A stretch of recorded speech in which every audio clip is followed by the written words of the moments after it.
start this episode by talking about something that happened to me yesterday. So I'm currently in Jamaica, and yesterday my mom's friend came and brought us to the beach. It was a bunch of us. We all packed up in his van and drove there. We spent the day. We ate, we chilled, whatever. And I took some pictures, and I was looking at how big my smile was and how happy I looked and how beautiful the scenery around and behind me in the pictures was.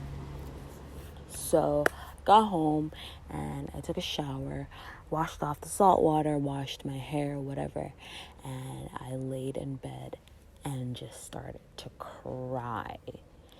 And I couldn't stop crying, and I opened my journal and I just started writing, and I kept writing the words, please, please, please, I am so overwhelmed. I just need a break. I'm ready to be happy.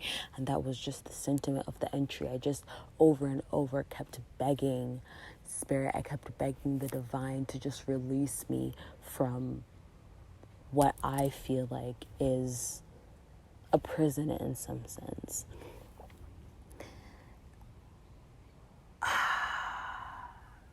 That sounds really morbid. I'm sorry.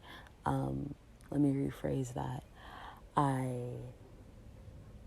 Sometimes things just aren't great, and you think that going away, I'm not saying that I'm trying to run away from my problems, and I'm not saying that this trip was, the goal of this trip was to try to run away from whatever I was facing at home. But I realized that even when you're miles away from home, you still have to take yourself with you.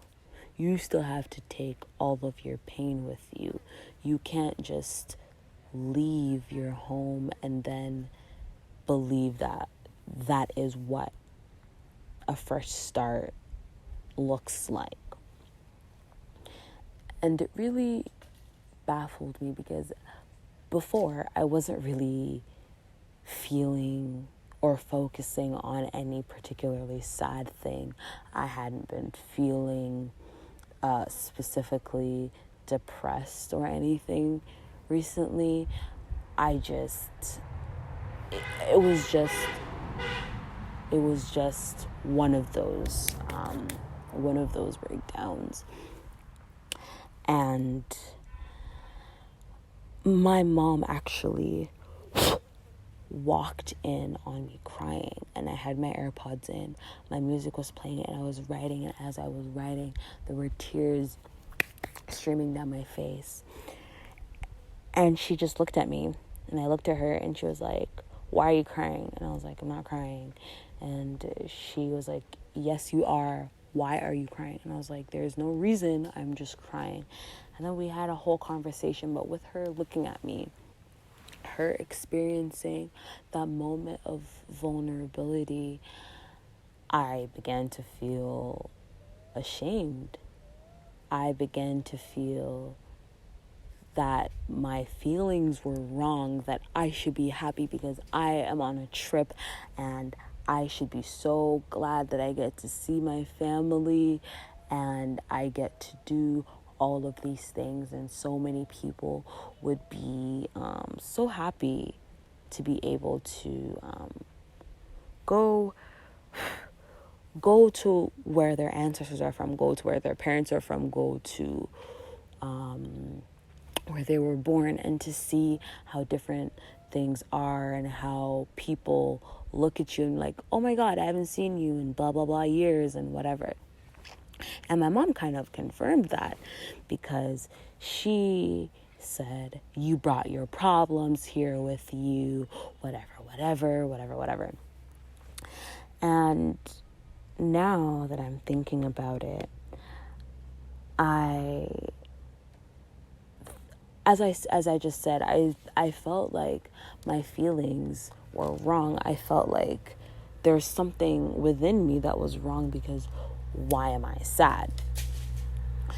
And I started to think about guilt and shame, and how those things cloud our judgment and cloud the way that we are able to see ourselves.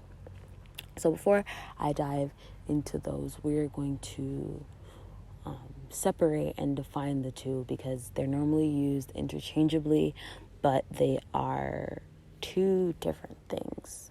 Shame is the feeling that you are wrong, that there's something wrong with you,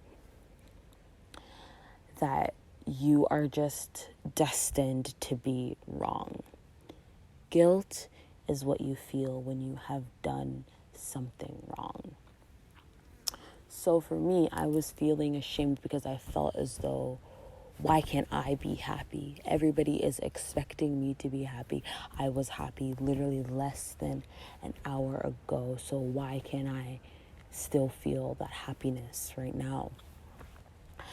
And I struggle with shame, as I'm sure a lot of people do. And the thing about shame is that when it is instilled within us, because it is instilled within us, when it is instilled within us, it begins with very small things. So maybe as a child, you were told that you, or whatever, you fill in the blank, whatever someone has said to you that has made you feel a certain way, bad about yourself. Let's say somebody says to you, oh, you're fat. And fat is not, and I don't see it as a negative word at all. It is simply a word, just like skinny is a descriptor. Fat, it doesn't really matter. But people normally use it in a negative connotation. And if a child is told, oh, you're fat, then that child internalizes that and is like, oh, there's something wrong with my body because someone is pointing it out. I can even use an example from my trip right now.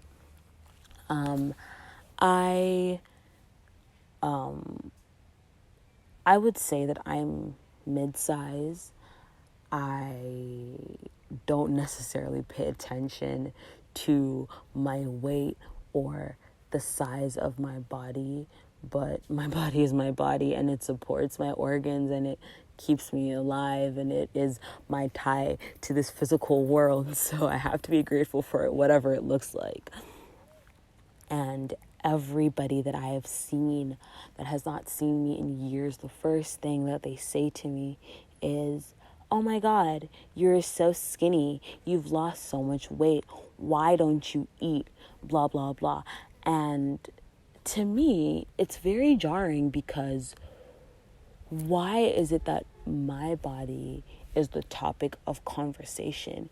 You haven't even asked me how I am, and you're already pointing out the fact that, quote unquote, I need to eat more. And it's very common.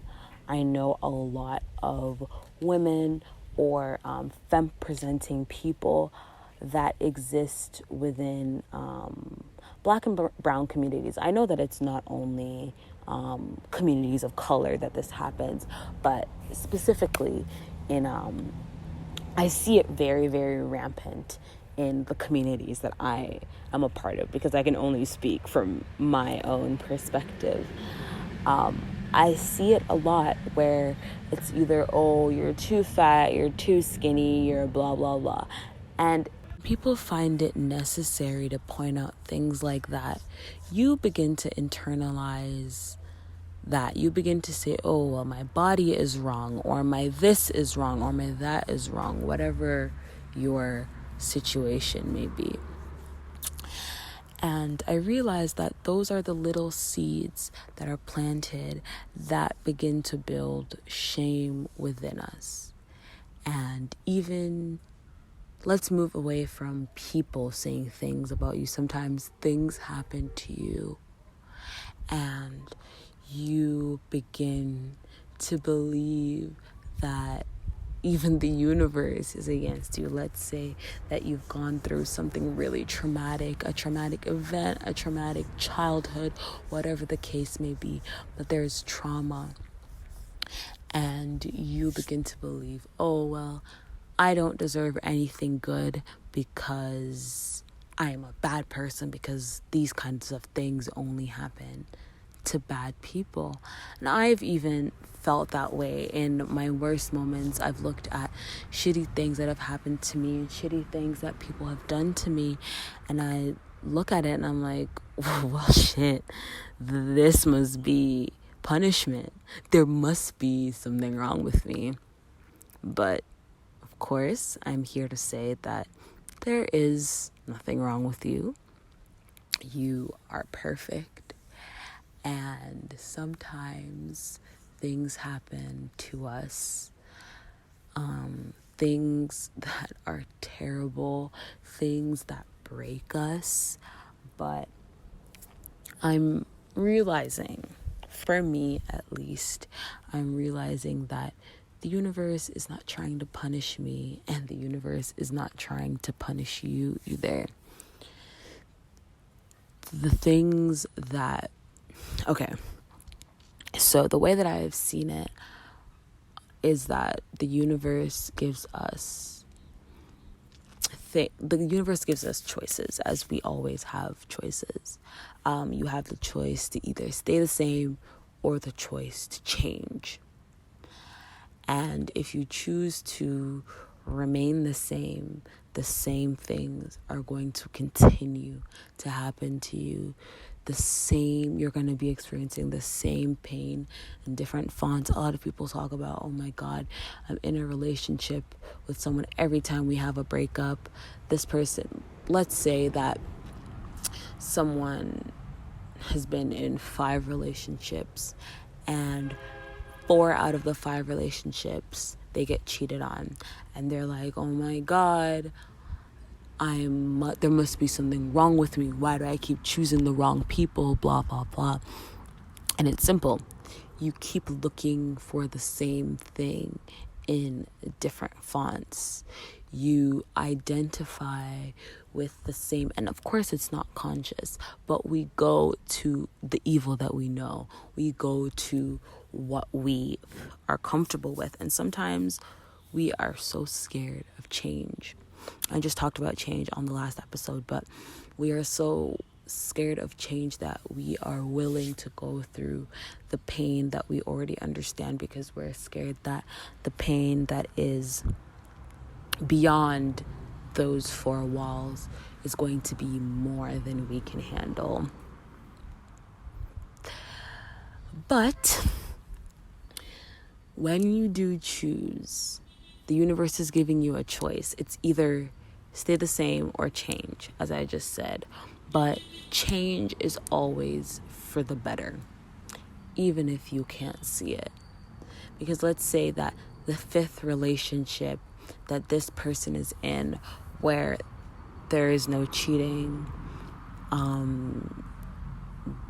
the person had to work on their own independence. They had to see where they stood, and they had to see the bullshit that they were putting up with in those 4 relationships. And now maybe relationship 5 really looks like 4.5, 4.6, 4.7, 4.8, right up to 5, because in between getting to the destination of a happy relationship, they had to probably go through, okay, I'm done with these cheaters. I'm going to start holding these people accountable. And then they get into something and they say, okay, I'm done with this bullshit. And they turn around because that comfort, they feel the same way they felt in the first 4. And then they're like, fuck, this isn't working. They move on again, and then they say, I'm done with this shit. And they turn around again, and then the cycle continues until they really decide and they stick by their decision. And that's when the universe swoops in, when you decide that it's time for you to evolve, when you decide that it's time for you to stop putting up with whatever shit you've been putting up with. That's when the change occurs. And the thing about change is that sometimes you may believe that you're ready. You're like, oh, I'm so ready to be happy. And of course, everybody wants to be happy. But happy may look like you having to be disciplined.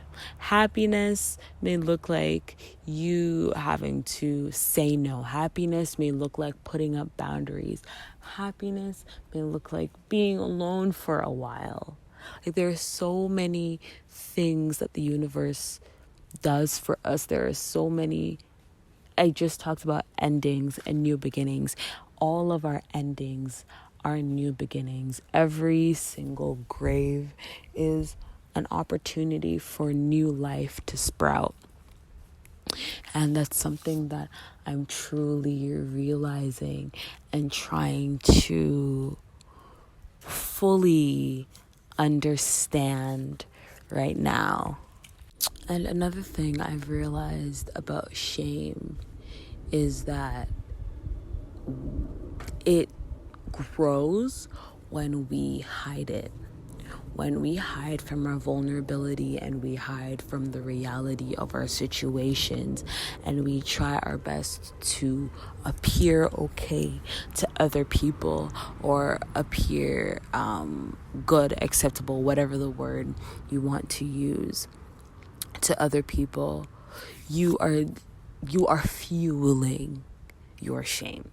Because a lot of the times things happen to us. Let's say in our scenario where someone has been cheated on 4 out of 5 of their relationships, that may be something that they're very ashamed of, and they don't want to talk about it because they don't want anybody else to add to that shame.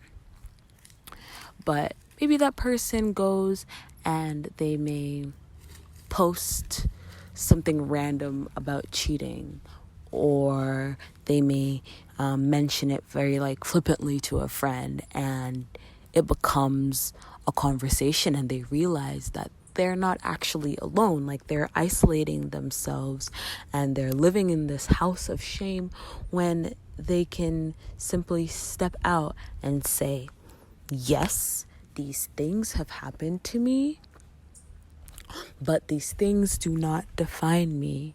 I have gone through hell, but that doesn't define me. I was listening to another podcast the other day, and they were saying that when somebody asks you about yourself, you should try to describe yourself in this moment. Do not focus on the past. Focus on yourself in the moment. So, for example, I can say, if I'm using that technique, I could say, okay, I'm Adriana. I am recording an episode of my podcast. I'm currently sitting outside. I'm looking at this beautiful mountain view. It's foggy. There's a dog in front of me. I can go on and on about just observing my surroundings, or observing even my inner state. I'm currently on my spiritual journey. I am currently searching for more spiritual, I don't know what the word is, spiritual fuel, whatever you want to call it. If you use that kind of terminology to describe yourself when somebody asks you about yourself, you'll realize that in this moment, you are okay. Not once did I say I went through a depression. Not once did I say I am depressed. Not once did I say blah, blah, blah about myself. I simply pointed out what is currently in front of me.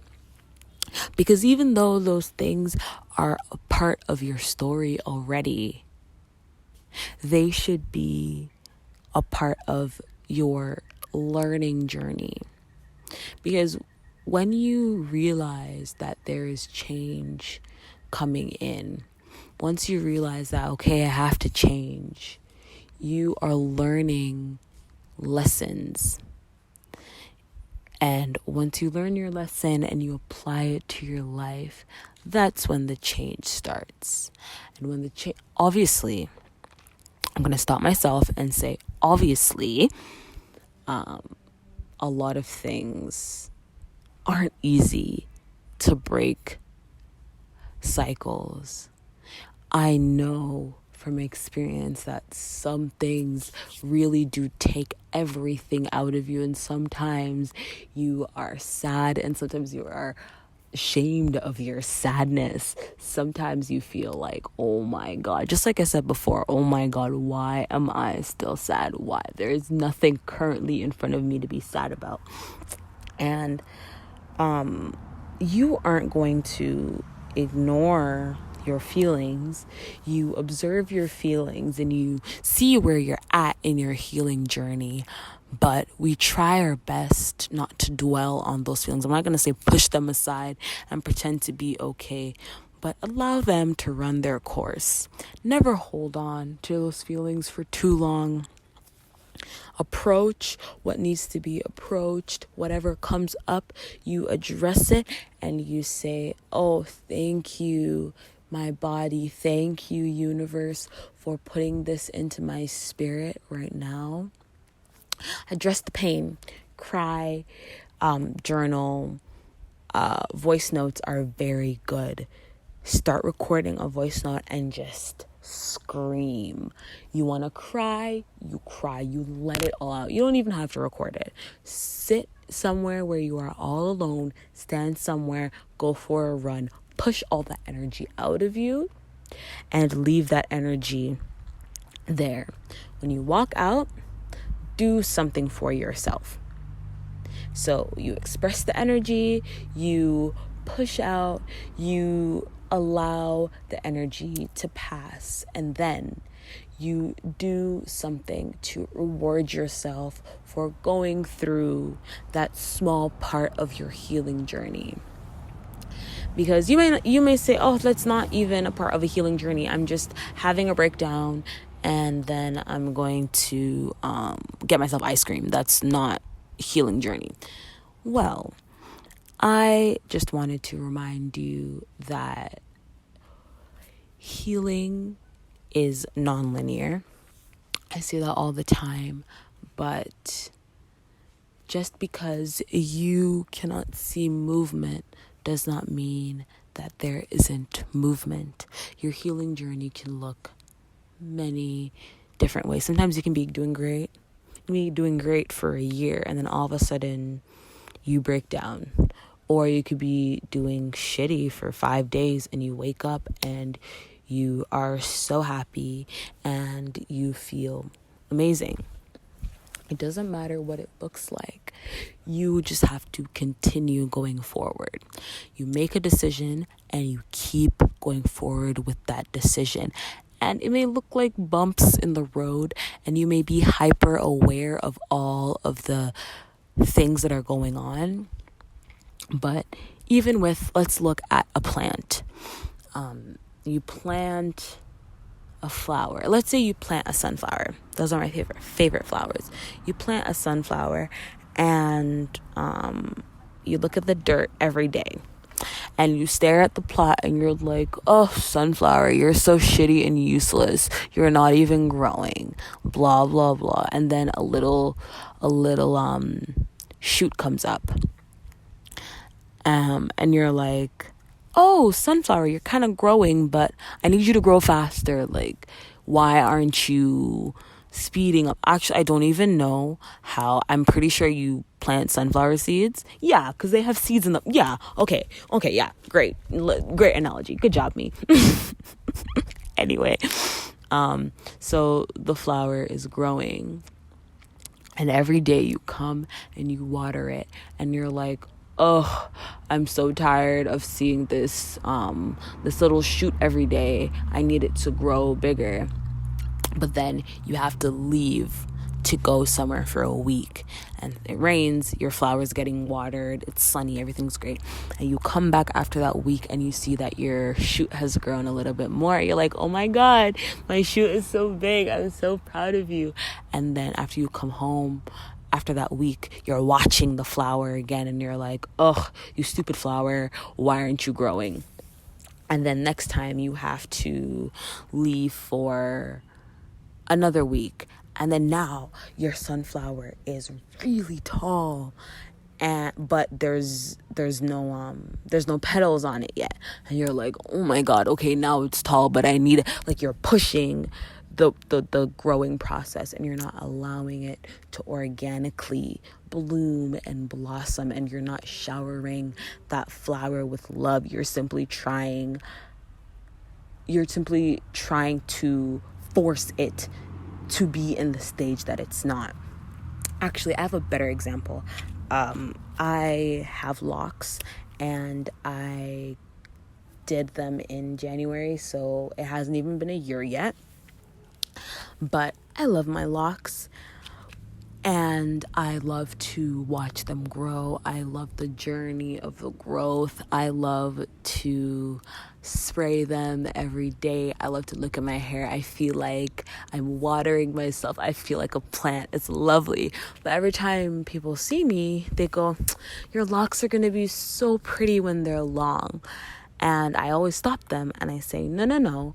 This is the point of the journey that I am in. Because 7 months ago, my locks looked a lot different than what they look like now. And 7 months from now, they're going to look a lot different than they do now. And I'm realizing that people don't appreciate the journey of growth. We're always rushing to be somewhere we're not. We're always rushing to be at the blooming stage. We're always rushing to be at the most beautiful part of the journey, when you have to go through the darkness. That's what I said when I first got my locks. I was like, I have to go through the budding stage, or quote unquote the ugly stage, in order to get to the long flowing stage. And now I look at my hair and I feel so in love. Sometimes I want to just do braids or do something else, but I look at my hair and I'm like, oh wow, it's been 7 months and you guys are beautiful. Thank you for being so beautiful. Thank you for growing. And even when we went to the beach yesterday, this other man, there's a lot of lock solidarity. It doesn't matter what stage you're in. If somebody with locks sees you, it's like a moment of respect. Like, yeah, you're on this journey too. Even if this person has been on the journey for 10 years and you're only on it for a month, there's a respect. And they'll be like, oh, hey queen, hey this, hey that. And it's like a moment of, you respect my journey, I respect your journey, I understand and acknowledge that you are growing and you are never going to stop growing. Your hair is beautiful right now because that person who's been on their lock journey for 10 years, this man yesterday, I'm looking at him, I think maybe he's had his locks for maybe 5 years, and he was like, I like you. I like your hair. Like, you look really nice. And those compliments always mean a lot to me because there's a recognition of the journey. There's a recognition that the growth takes time, and in time, all will be as it is. But right now, we need to accept what is right now. I got completely off track, but nothing is off track. Everything is connected. Everything is relevant. But with shame, we need to acknowledge that these stories that we tell ourselves are not us. these stories that we fill our heads with, these negative narratives that we have come to hold so tightly to us. We need to let them go. And letting them go may mean opening up. May mean opening up to somebody and saying, yeah, when I was 10, I was called ugly, and now 10 years later, I still believe that I'm ugly. And someone will say to you, you're not ugly. You are not ugly. You are the most beautiful person in the world. And you may not believe it at that moment, but that person has already they've already cut a little bit out of your narrative. And slowly but surely, once you start to talk about it and once you realize, maybe I'm making things up, or maybe I have subscribed to this knowledge too much for so long that I now believe that it is real, and it's not real. And with guilt, it's the same thing.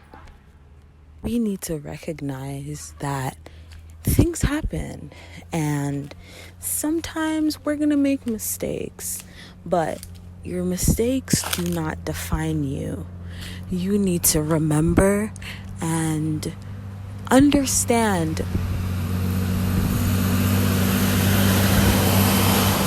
that even though you may feel guilty, there is somebody out there that is going to be able to resonate with your experience, and that's going to be able to probably help you to feel more confident and to start your healing journey.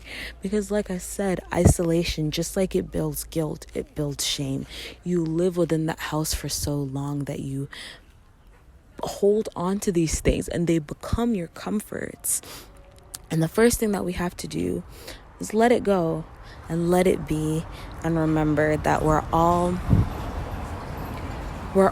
on a healing journey, and it's going to look different for everybody. And as we're growing, we need to release guilt and shame to be able to build the 2.0 versions of ourselves, because 2022 and beyond is all about change and learning how to accept ourselves, and also how to grow and how to learn how to love ourselves. And I love you. Thank you for listening. That's all I have for you today, and I'll see you in the next episode. Bye.